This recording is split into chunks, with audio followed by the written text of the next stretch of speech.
Dans une petite ferme, dans des fourrés denses de bardanes, la mère canard a trouvé un endroit confortable pour construire son nid. Elle a attendu que les poussins éclosent. Un matin ensoleillé, les coquilles d'œufs crépitaient et de minuscules canetons pelucheux étaient nés. Il ne restait qu'un seul œuf, le plus gros qui ne voulait pas se fissurer. Le canard a commencé à s'inquiéter que quelque chose n'allait pas avec lui. Elle se rassit sur l'œuf et décida d'attendre encore un peu. La maman canard a donné toute la chaleur qu'elle pouvait. Elle pensait que cette nana devait être la plus belle, puisqu'elle l'incubait depuis si longtemps. Bientôt, un poussin a éclos du dernier œuf, mais il ne ressemblait pas du tout au reste des canetons. Il était beaucoup plus gros et ses plumes étaient grises. La maman canard était bouleversée de voir un fils aussi laid. Mais elle espérait qu'un jour il deviendrait comme ses camarades. Le reste des canetons se moqua de lui. Il pensait qu'il était méchant et ne voulait pas jouer avec lui. Le lendemain matin, la mère canard est allée avec ses enfants au lac. À sa grande surprise, le vilain petit canard a nagé aussi bien que d'autres. Le canard a ensuite amené ses petits au poulailler pour les présenter à la société. Elle a parlé aux canetons des règles de comportement avec les habitants locaux. Le canard a présenté sa couvée au plus noble Drac gras, mais il a attaqué le vilain petit canard, et elle a été forcée de protéger son poussin raté. Fat Drac a ordonné de chasser le monstre de la cour. Mère a assuré qu'il grandirait et deviendrait comme les autres canetons. Incapable de résister aux brimades et à l'humiliation, le vilain petit canard a quitté le poulailler. À la recherche d'un endroit plus sûr, il est tombé sur un magnifique lac, sur lequel il n'y avait personne. Et le canard a décidé de rester ici pour vivre. Le temps a passé. Malgré sa solitude, le vilain petit canard était heureux que personne ne l'offense. Et puis un jour, un bel oiseau blanc avec un long cou s'est envolé vers son lac. Le vilain petit canard ne savait pas de quel genre d'oiseau il s'agissait, mais il le regarda avec admiration. Il l'aimait de tout son cœur. Comme un canard aimerait être comme ce bel oiseau blanc. L'hiver est arrivé, et il a commencé à neiger. Le vilain petit canard a vu de la neige blanche pour la première fois. Il était ravi de ce spectacle. Mais en raison du fait que l'hiver était très neigeux, il était très difficile pour le canard de trouver de la nourriture. Il a dû se promener dans le quartier à la recherche de nourriture. Il était froid et fatigué. Alors le vilain petit canard est arrivé chez le fermier. Quand le paysan a vu un poussin maigre et malheureux, il s'est senti désolé pour lui. Le fermier a décidé qu'il garderait le canard avec lui jusqu'à ce qu'il soit engraissé et mûr. Le printemps est arrivé. Le propriétaire a bien pris soin du poussin, et il a beaucoup grandi. Le canard avait déjà besoin de beaucoup d'espace, et le fermier a décidé de le relâcher au lac. Debout sur la rive du lac, le vilain petit canard regarda son reflet dans l'eau. Et il ne pouvait pas en croire ses yeux, il ne pouvait pas se reconnaître et pensait qu'il y avait quelqu'un d'autre derrière lui. Et puis le canard s'est rendu compte que le merveilleux oiseau dans le reflet était lui-même. Pour fêter ça, il s'est débattu et a nagé sur tout le lac, d'un bord à l'autre. Et soudain, il vit le même bel oiseau blanc avec un long cou, qu'il avait vu une fois auparavant. Le vilain petit canard a décidé de nager plus près d'elle. Mais le bel oiseau n'avait pas peur, mais au contraire, elle a souri et a fait un clin d'œil, et ensemble ils ont nagé à travers le lac. Le vilain petit canard ne pouvait pas croire à son bonheur. En passant, un gros drac au bord du lac a dit qu'il n'avait jamais vu un si beau jeune cygne de sa vie. Quelle a été sa surprise quand il a découvert que le vilain petit canard qu'il avait jadis chassé du poulailler était un beau cygne.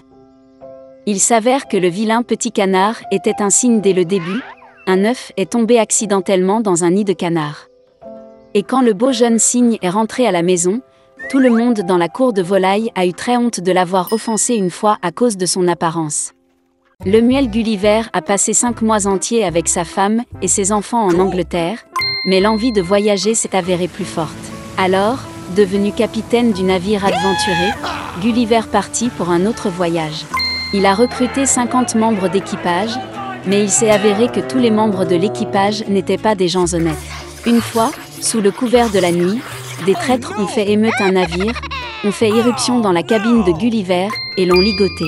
Pendant 3 jours, l'équipage a gardé l'ancien capitaine enfermé.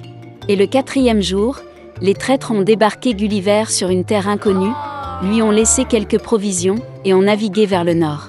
L'ancien capitaine n'avait d'autre choix que de se diriger vers l'intérieur des terres. En chemin, il rencontra les traces de chevaux, ce qui donna à Gulliver l'espoir d'un sauvetage rapide. Soudain, une figure humanoïde est apparue à l'horizon. Gulliver plissa les yeux et la vit. C'était un singe étrange à la peau foncée et aux cheveux bouclés. Ces animaux avaient de longues griffes sur leurs pattes. Ils avaient l'air si dangereux que Gulliver retint son souffle et s'appuya contre l'arbre derrière.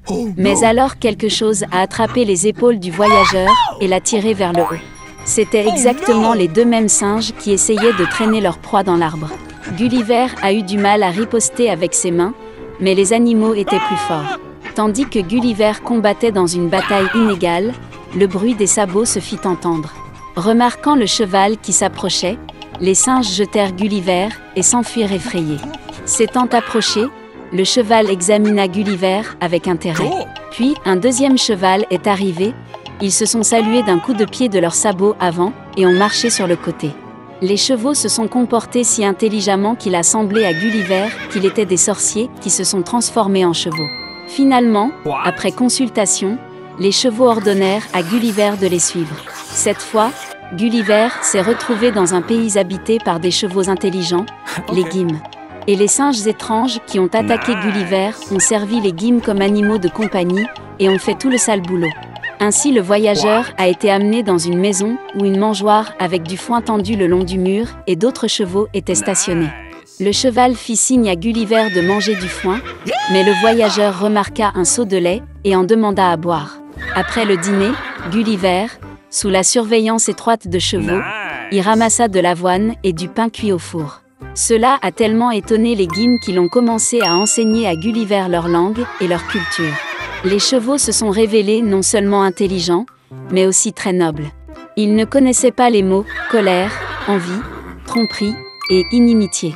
Ils ont été surpris par les histoires de Gulliver sur l'argent, les navires et les États.